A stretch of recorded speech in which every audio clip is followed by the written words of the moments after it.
Okay, so this is part of our Kubernetes course, and we're going to talk about um, the auto-scaling feature in Kubernetes. So if you remember previously, we were going to our command line and we were typing some sort of a command to scale the deployments manually. I'm going to bring that up on the screen. I'm going to make it a little bit bigger, and we're going to go look into our history, and we're going to look at the scale command. If you see, this is how we were doing it. We would say, actually, this was not even, this is the auto scale command. There's even like a way you can just ask Kubernetes to scale the deployment just by saying kubectl scale deployment, and you can tell it to, provide the names of the replica. Now, the challenge in front of us is, if I've got a traffic pattern that looks somewhat like, um, let me see, I've got a traffic pattern that builds over time and is sustained, okay? And the spike comes in about 25-ish seconds, and then it stays there for about a minute. If I think this is maybe like a better picture of, you can see how the number of threads in the test, the framework that I'm using, the traffic sort of builds up in the staircases that you see here, right? And then it sustains there, and it's slowly, all the threads are processed, and so the traffic sort of dies down. If you knew when the spike would come, that would solve the problem anyway, right? If your traffic pattern, the usage pattern is predictable, then there is no problem here. But in most web applications today, there is not a predictable way to determine when and for how long this spike is going to happen. First of all, I think it's a good problem to have in the first place. If your application has a lot of users and you've gone viral, or there's lots of activity, that's a good problem to have, first of all. But if you do, you want to make sure that you don't drop the ball and have your users be turned away.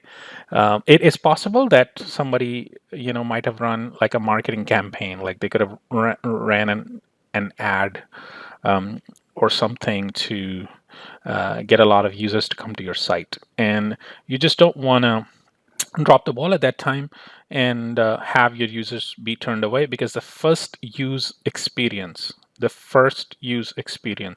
of an application is very, very critical, very, very important for your users to like you and promote you. So what does Kubernetes offer us in that regard? One way is that we can have a DevOps engineer sit there and watch the logs all day long, and as soon as they detect, or she detects that there is a spike, she can go ahead and run a command, and that of course, as you can see, is a very tedious and error-prone task. So Kubernetes has a construct called pod autoscaler, which can look at the metrics of your system and sort of determine what needs to be done, right? It's kind of like holding a thermometer and seeing, hey, the temperature is running too high. We need to do something. We need to maybe, give some sort of a medicine, right? As an example. So the same way, if we have a system which is under load, then we need to quickly ramp up the number of pods, the number of servers that we have, so that the users continue to see the response. So in this example, we have created a horizontal pod autoscaler, which is going to help us accomplish that. So in this YAML, the first thing to note is that I'm using a V2 version of the API. So some of the things that I'll show you, if you're using V1, they will not be there, and you may get an error saying, "Hey, I don't recognize this configuration." So pay special attention to the API version. This one is V2 Beta 2. And the kind of this object is horizontal pod autoscaler. So what is horizontal scaling? Horizontal scaling is just the idea that if I have 10 users and those 10 users are sending traffic to one pod, and I get 100 users, then I need to have more pods, right? More customers, more users, more backend infrastructure. So that scale, creating a similar pod in response to increase in traffic is what is considered horizontal scaling. Now there is a concept of vertical scaling too, where you, instead of you getting going from one pod to two pods, you stay at one pod, but you get like twice as bigger of a pod, right? So in computing in general, there is vertical scaling where you just take your server, your pod, your VM, and you increase it in size vertically, meaning you keep the number of uh, servers the same, but you sort of beef them up.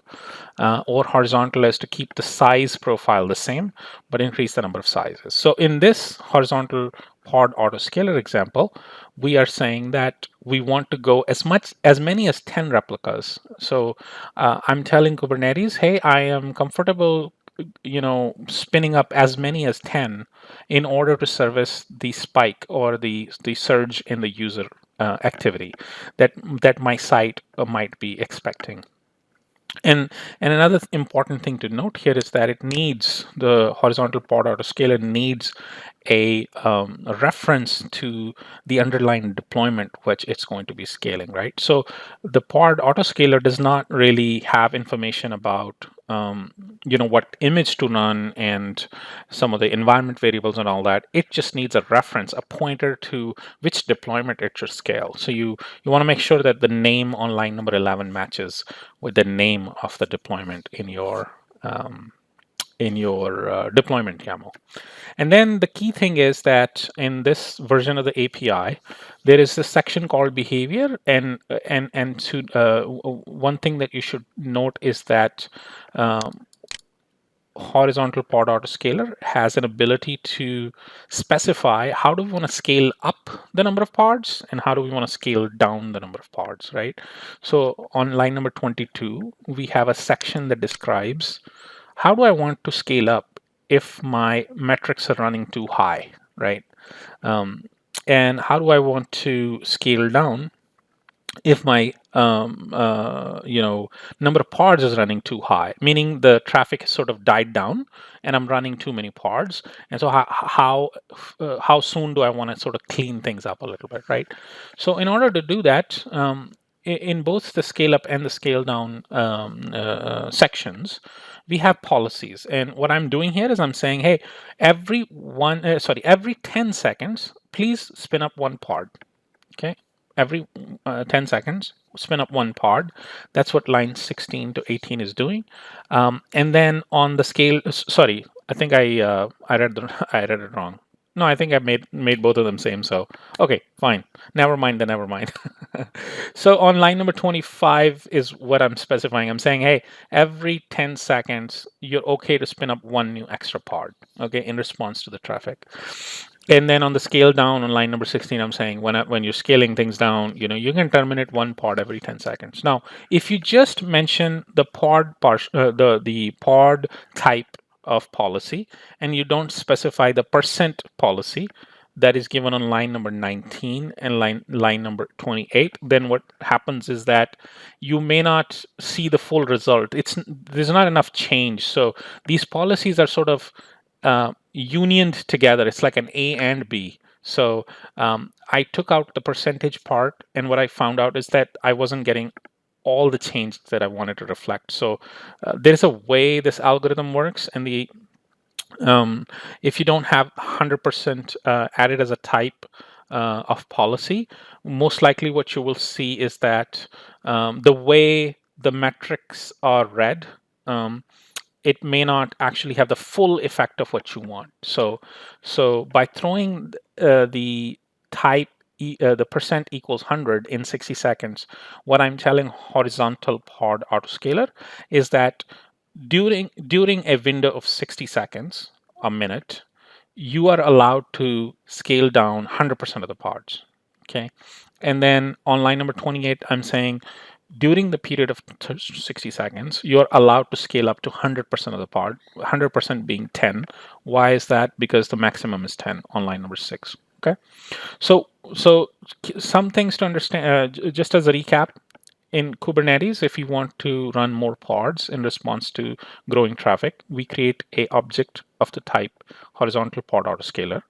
You have to pay attention to the API version that we're using, and we need to provide it a reference to the underlying deployment that it needs to scale up and scale down. And there is a behavior section where we can write down exactly how we would like the pods to go up and how we would like the pods to go down. Okay, so once we create that, applying that is of course very easy. You just apply it just like we apply any other thing. I've already applied it, so it may not actually take any effect.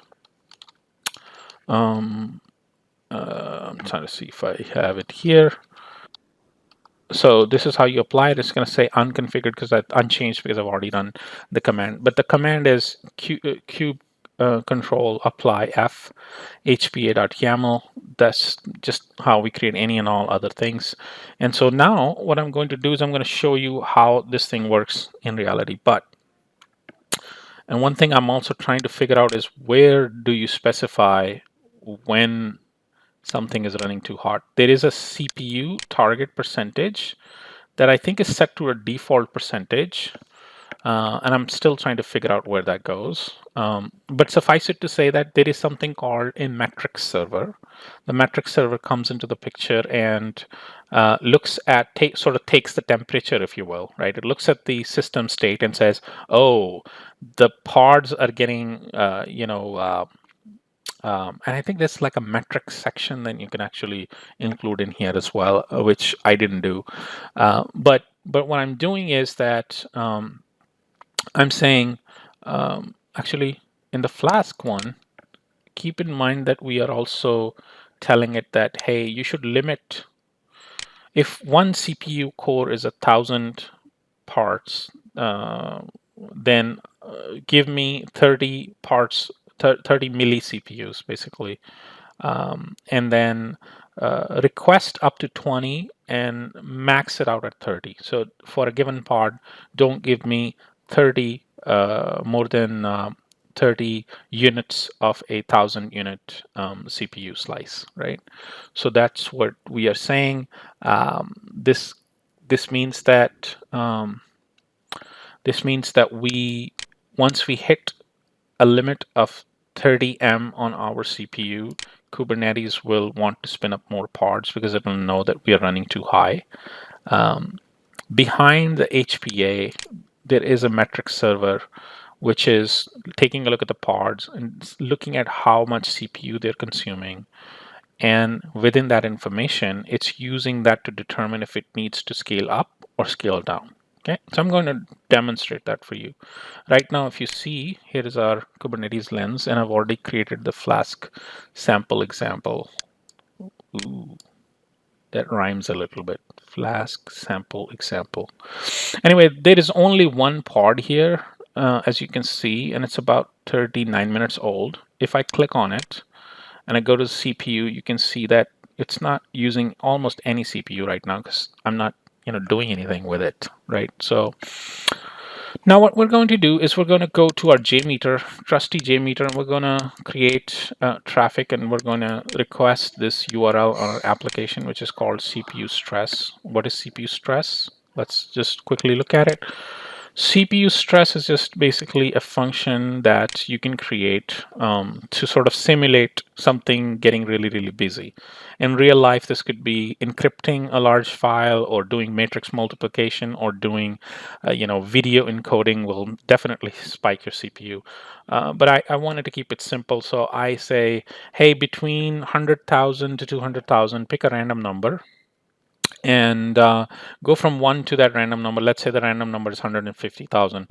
So it'll go from 1 to 150,000 and it'll do a square root computation and it'll add up the number and report that. Why am I doing that? Is because that's one way to throw a bunch of math at the CPU. It keeps it busy for a while. And I chose these numbers of 100,000, 200,000, so that the request doesn't take too long. First, I was having a lot more, before this, I was going with like millions of number range, but then I was running into a different problem. I was running into a connection problem. So, and for that to go away, I had to specify for Nginx proxy, if your thread is busy for a very long time and it's just sitting there thinking, trying to do all the math, then without these two lines, you'll start to get timeout errors. And so what I'm doing with line number 10 and 11 in our ingress YAML is I'm saying, hey, ingress proxy, Nginx proxy, wait for 60 seconds before you report a timeout, because the underlying thread, which is the Flask app, is running a CPU stress code, and that may take a little while for it to wrap up. So I would like you to sort of wait for as long as a minute. Okay, so now we're going to test our theory and see if we get, right now, as you see, the traffic has sort of died down and there's nothing here. I'm going to run it in front of you and show you how things sort of go from here. And now I'm rerunning the test, which is going to recreate the traffic.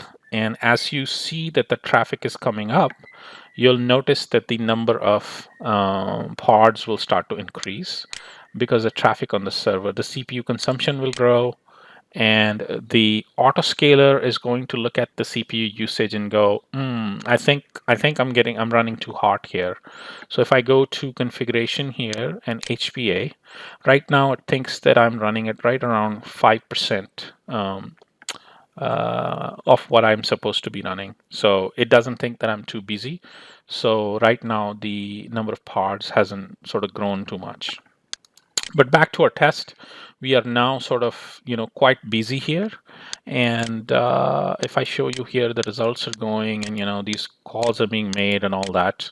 And Kubernetes, there is some lag between when the metrics are collected and the system senses them to be available. There's a flag that you use to control that. There you go. I think I started getting some timeouts again.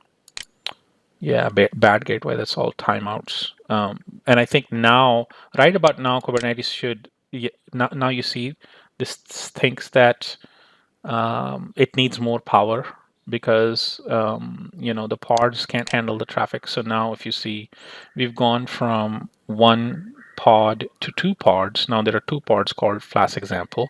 And remember, we told our HPA configuration scale up to give us one new extra pod every 10 seconds. Okay, so it's not going to immediately spin up all the pods from 1 to 10. The limit for the HPA is that it can spin up as many as 10. And as we are throwing a bunch of traffic at the system, it's not able to handle the load. There's a lot of load here. The response time is increasing, as you see. This was my previous test, and now you can see the response time is quite high again. That's why we're sort of getting the timeouts too, because this is violating my timeout limit. The number of active threads looks like it's even now starting to come down, but right around this point, there should be even more than 2. So now you see there are 4 Flask example pods. And you can go to the HPA and you can see what it's actually doing just by clicking on it. It'll tell you, hey, new size 4 reason CPU resource utilization was above the target.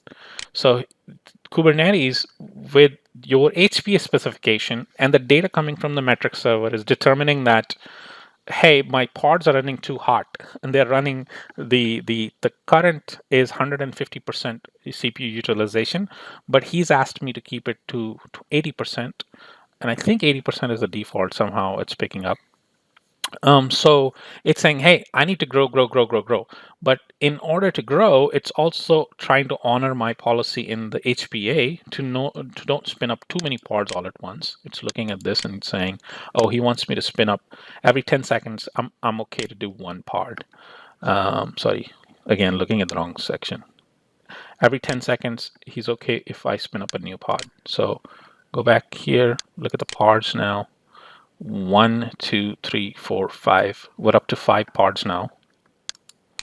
And the traffic seems, the threads no new threads are coming, but I think some of these CPU stress threads, some of the calculations on the threads might still be going. Transaction per seconds. You can see where the successful transactions are there. Now we got all of these errors, I think, because we are not, we're most likely not scaling up as aggressively as we should.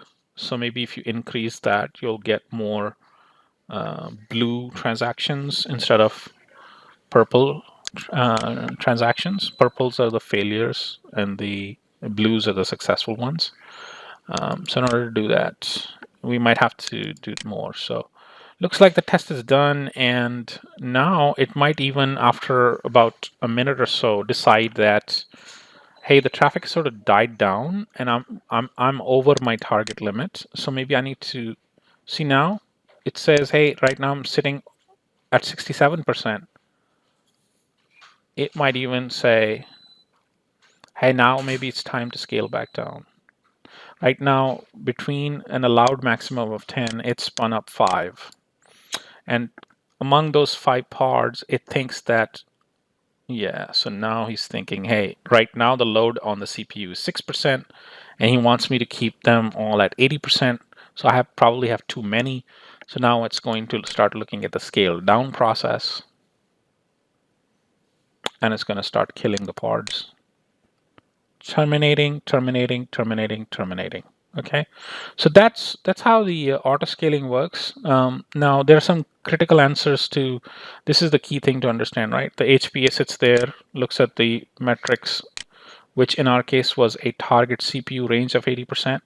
We bumped up that CPU consumption by sending a bunch of traffic through JMeter at our Flask app, which was repeatedly requesting the slash CPU stress API call, right? It was making that request, and that was spiking the CPUs. The HPA detected that the current CPU utilization is very, very high. We want it to be right around 80% CPU, but the CPU is spiking as high as 150, so it spun up more. Now it has determined that with the traffic sort of died down and the requests have all been processed, automatically it's going to start scaling things down. It'll even tell you, like if you go back, it'll even show you an event to say, okay, new size is 1, why all metrics are below target. Why did it do that? Because it says, hey, all metrics that I was asked to sort of make sure stay within the range are now honored. So we don't really need 5 pods. So I'm going to start terminating, and you go back and you see this, right? So no human had to go in and spin up pods and spin down pods. Why is that important for a high scale web application? Because spikes are not spikes are sort of non-deterministic in the sense that you can't tell when will they happen, how long will they happen, and the parameters of HPA are somewhat of an art and a science as well, right? Because you don't want to scale up too aggressively, because if the spike, my spike that we created was, stayed for about 60 seconds. But if this was just a blip, just one customer came up and requested too many pages or something, then you would have ended up creating a whole lot of pods for nothing. But if you scaled up too less, or if what's the opposite of aggressive? In a too sort of like a relaxed manner, then you would have missed the number of users. So then what would happen is this thing where if you don't scale up too aggressively, you'll start to display this to some of your users, like this kind of an error. Why? Because you didn't scale up aggressively. Nginx ingress took the call, forwarded to our service. The service tried to find a pod. The pods were all maxed out, servicing already requested elements. So the request just sat there waiting for something to answer, and it timed out. So Nginx reported a timeout, right? So this idea of, we are trying to create a traffic, not trying, we are creating this traffic pattern. But and in order to honor that, we are also sort of trying to match the way the number of pods are increased in our HPA. So there is a bit of a maybe even like a trial and error to figure out how these numbers would be selected. One thing that you could have is maybe you're too aggressively scaling up, or you're doing it too slow, and then you're missing out on the users. So you kind of have to like test with different parameters and sort of arrive on what might be a good use case, right? Probably, I mean, short of you running some sort of an AI system that has looked at the last 1 year worth of spikes, right? If you are like an e-commerce site and you know what your spikes are like, right? On a given weekend or like a shopping day or something, then maybe you can look at some sort of an AI metric to drive that kind of scale up and scale down. But sans that, there's going to be some estimation as to how aggressively we should scale up or scale down. But I'm impressed with what I see with Kubernetes, sort of taking care of the what needs to be done. You just tell it to say, I don't want the CPU on my server to go above 80%. You can say, I don't want the memory to go on my server for above 80% consumption, or I don't want this disk space, or I don't want the number of packets of network packets to increase above a certain threshold.